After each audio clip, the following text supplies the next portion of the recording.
Kevin Mwendwa was a city man now. Clean suits, smooth English, and a mind sharpened by blueprints and deadlines.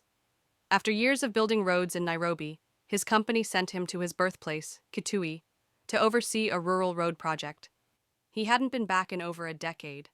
The village looked smaller than he remembered, slower, quieter. But in that quiet, something was waiting.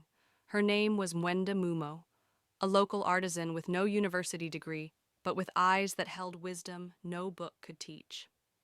She ran a stall at the market, selling handmade jewelry, beaded belts, and gourds engraved with ancestral symbols. They met when Kevin's car broke down near the market. She offered help, then water.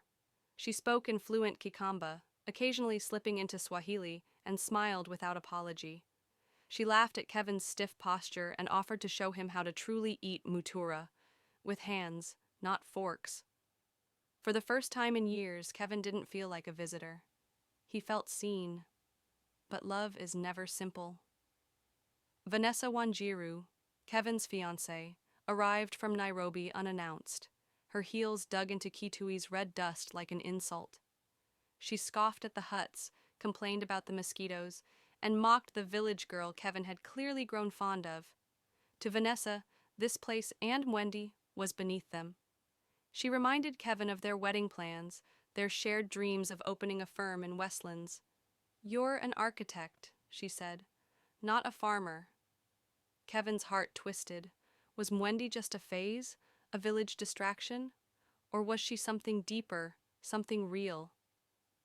Days passed, and the road project neared completion. But inside Kevin, a storm brewed. He shared long walks with Mwende through the hills. She showed him ancestral trees and the grave of a local hero.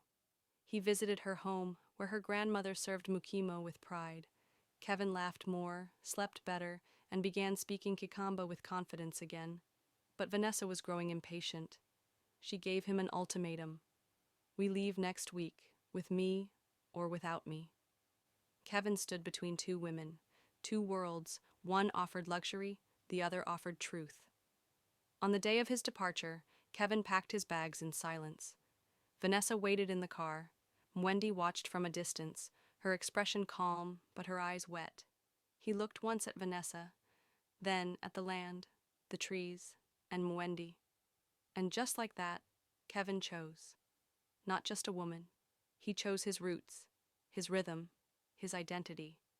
He walked away from the car toward the girl who had reminded him who he really was.